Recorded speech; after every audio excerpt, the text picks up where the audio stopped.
all, I'm Blanca Fernandez. I come from IMEDEA, CSIC, Spain. I'm a first-year PhD student, and I'm going to. Well, the talk name is "How Detection Framework Shape a View of 2024 Mediterranean marine heat waves." But I'm going to talk a bit of everything I've done so far and what I'm going to do next. Yes, I think many of you already work on marine heat waves or know what marine heat waves are, but just for a little bit of context.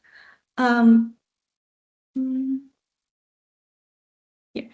Marine heat waves, what we study, well, they obviously have impacts. They bleach corals, they affect forests that are foundational species that provide ecosystem for other species, so really important. They can even cause mass mortalities of benthic organisms. And all of these link, all of these social ecological impacts lead with social impacts, so in fisheries and in tourism. So it's really important to study them. And also a bit of context of what we're gonna use as a marine heat wave, or what we're gonna describe as marine heat wave. Obviously, we're using the most widespread, most commonly used definition that was proposed by Hobday and colleagues in 2016, where they describe marine heat waves as a high temperature event where a threshold value is exceeded for a minimum of 5 consecutive days. And here we can see a graph where we have the black line, that would be the SST in 2022 for that start point you can see in the Balearic Sea. So we have a climatology that is built from 1982 to 2023, and a threshold over that, that's the 19th percentile of the distribution. And everything that falls above that, so SST-wise, that will be considered a marine heat wave. So that's our base definition that we're working with.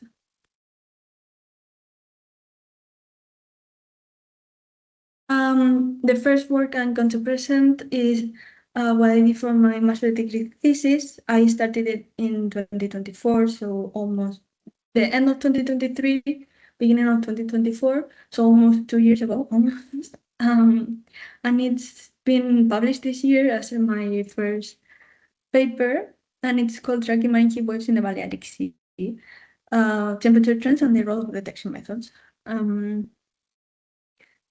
We were studying the Balearic Sea because it's, well, the Western Mediterranean is one of the ecoregions with the greatest risk for species loss due to climate change.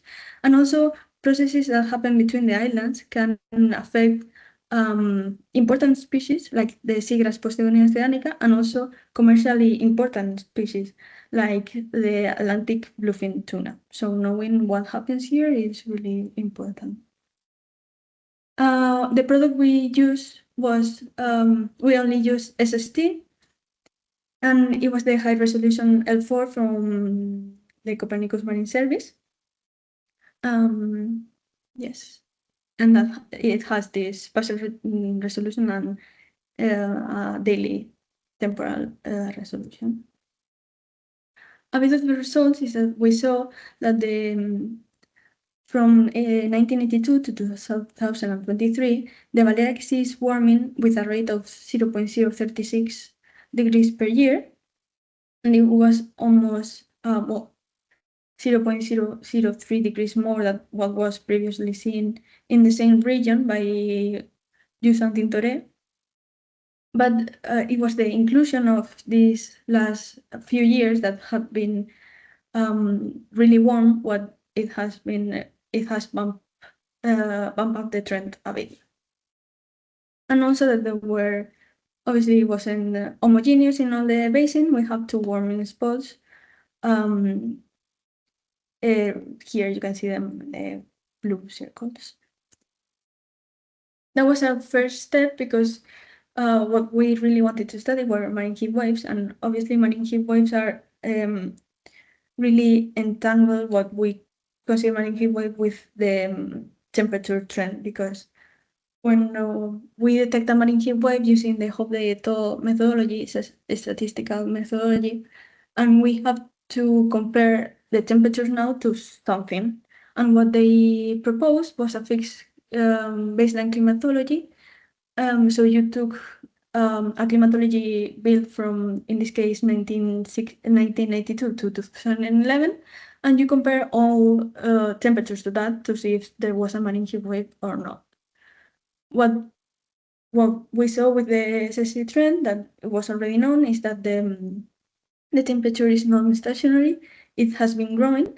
So when you compare these previous temperatures with the temperatures we have now, obviously they're hotter, so we get more marine heat waves, but that doesn't necessarily mean we are getting more extremes, or that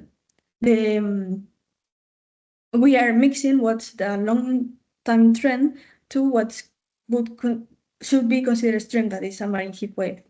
That's why we get it can even reach a point. Here we got a figure from Rosselló et al. Published in 2023, where using projections, they see that globally by 2060, you reach a point of total saturation of marine heat waves. In the y-axis, you have marine heat wave days a year, so you would have a complete marine heat wave for all the years globally. So in order to prevent that, one of the alternatives is to change the baseline we use to construct the climatology. And here we're comparing with a moving baseline. So instead of taking a fixed baseline built from a set of specific years, you're updating that baseline every year. So you always take the 20 years previous to the year you're studying. That way you are effectively like reducing the effect of the trend.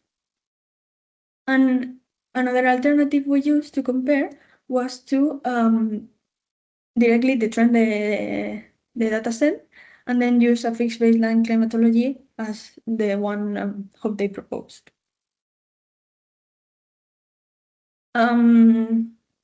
This is a bit it seems like a lot of plots, but the only information I want you to get out of it is that with a fixed baseline, we see a trend in metrics we use to measure marine heat waves.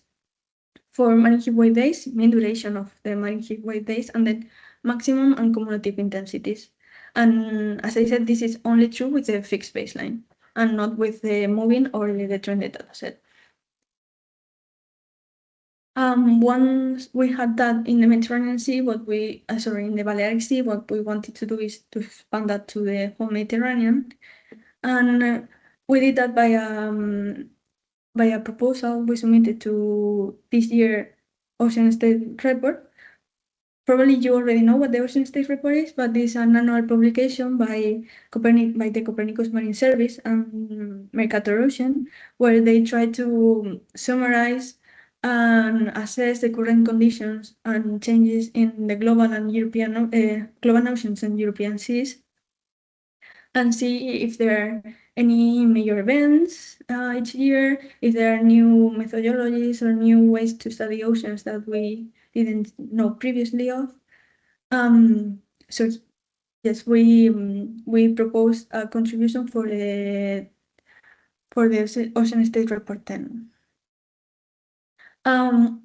Obviously, to study the Mediterranean, there are many people who have already because of the impact, the importance the Mediterranean has as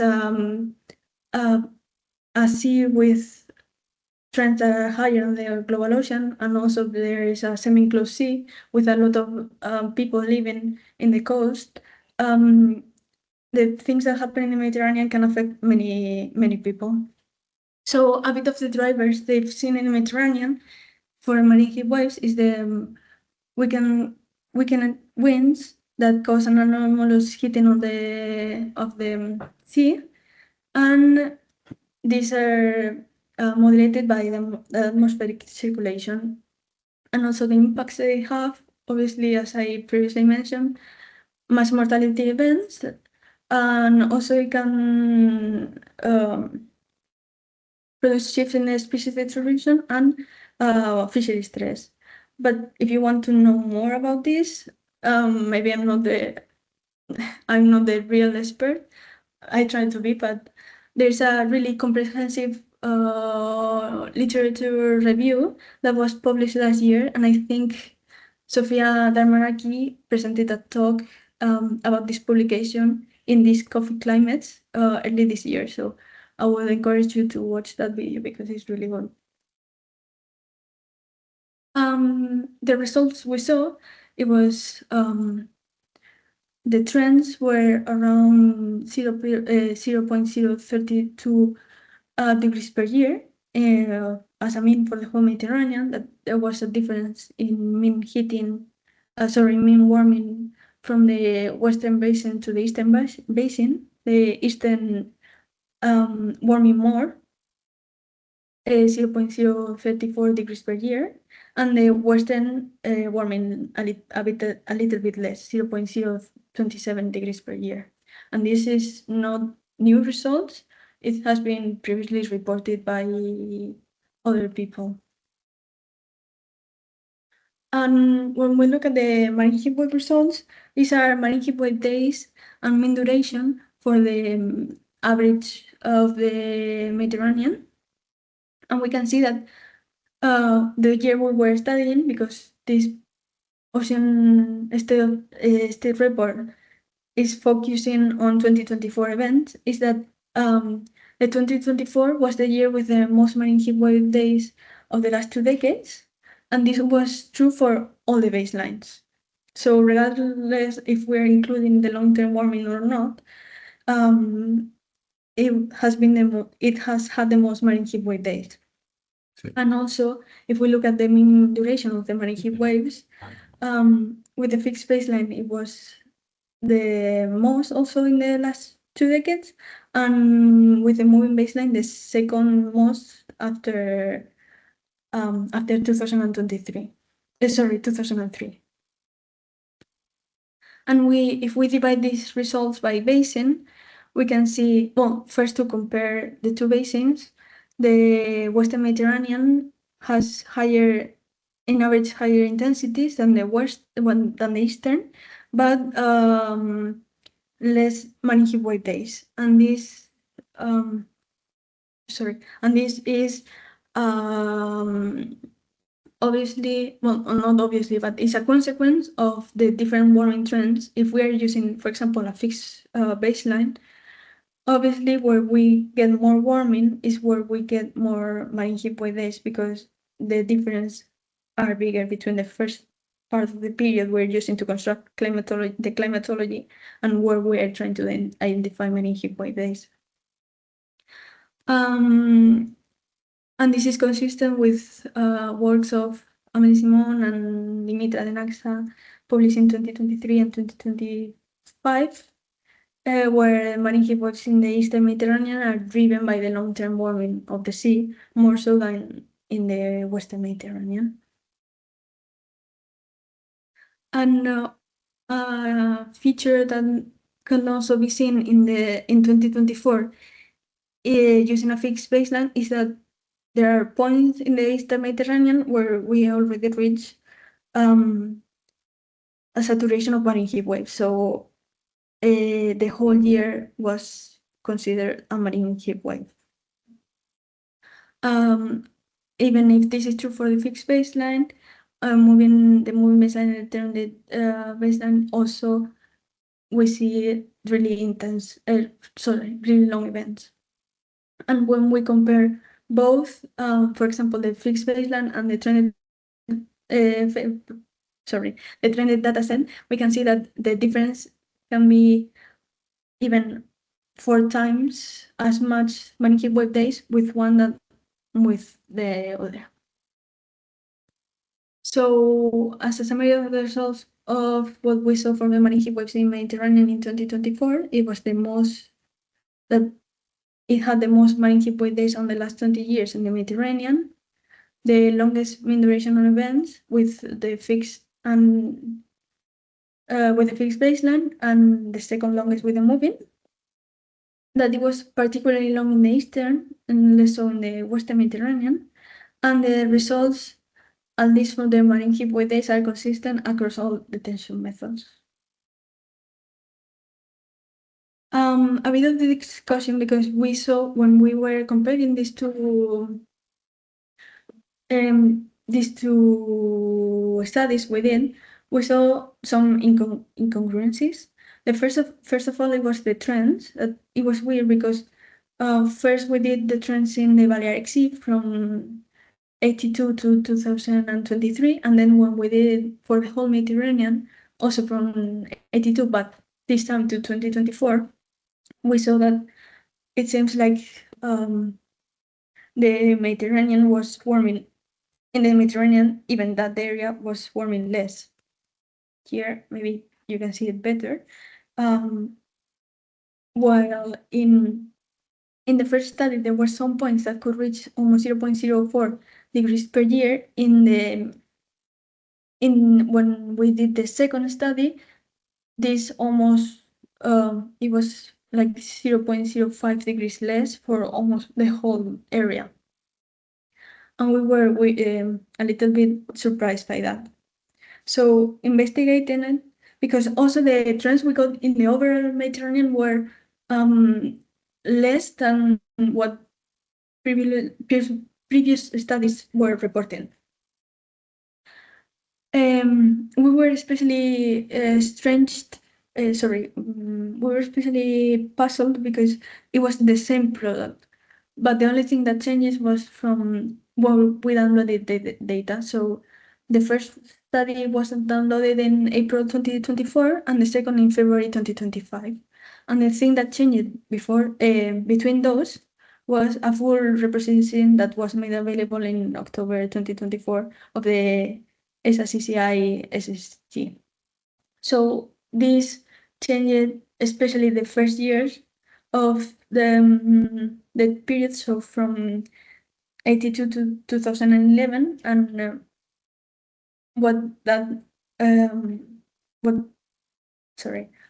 at the end, what we got is that the trend was smaller.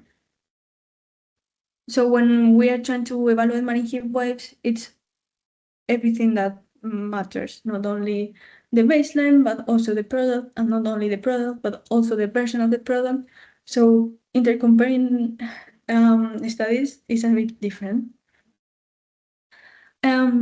We started these studies as I said, in the end of 2023, beginning of 2024.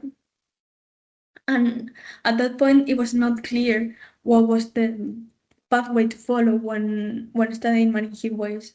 And I feel like this one was like the first publication where from this moment on, like it was a change of not only following the Hobday and colleagues definition, but trying to account for, well, not this, there were previous ones that mentioned it, but I feel like this one was like the thing that changed everything. And it was to advocate more for a change of framework, so we could consider also the long-term warming and not included in marine heat wave studies. Early this year, there has been even some papers like this one, where how we describe marine heat waves, they advocate for first seeing what we want to apply it for, then other considerations, and then here we can start to see what baseline types we should apply, and then everything else that will come from that. Here's another example that we have to consider everything from the product to the baseline to if we detrend or not, or even our threshold. even as part of the Office for Clim, there's been an atlas and a publication in PrEP where is an atlas of marine heat waves with all of these considerations. So if we are using detrended or raw data, what climatology are we using? If the threshold percentile should be 90%, 95, or 99, and even the duration, the minimum duration for it to be considered a marine heat wave. This is a bit of what we're working on right now, or at least I'm working on right now, and what I want to do next. Because once we've seen what I shown before, we were also interested in subsurface marine heat waves. And what we have a project called MHW that the PI is Barbara Rosselló, one of my supervisors. And with this project, we want to answer the key questions. What is the surface signature of marine heat wave in the Balearic Sea, and what is the impact of marine heat wave in the stratification? And to do that, what we designed was, especially Barbara, a transit that the glider was going over again and again, and seeing how the water column changed over the period of the marine heat wave. These are some preliminary results we got from that. Sorry, I didn't mention that this took place from June 10th to July 21st. And it was really interesting because at the beginning of the campaign, or when the glider was launched, in that same area we have a cyclonic eddy. So these are obviously preliminary results. I have to check everything first, but it seems like if you can see the temperature in the graph, in the plot top right, in the beginning when we had the eddy, the warming is not as intense because the eddy is obviously a cyclonic eddy has cold water, so it's almost like not allowing the marine heat wave to go deeper into the water column, and then as the eddy leaves, we get a warming of the water column. So that's really interesting results from that we have to further explore. And also another thing we wanted to see is that the impact. Here, in collaboration with the Oceanographic Center of the Balears, we wanted to see if really the definition we're using really matters when assessing the impact. So they have database of algal species and how the presence of invasive algal species in the Isle of Menorca, here in the Balearic Island.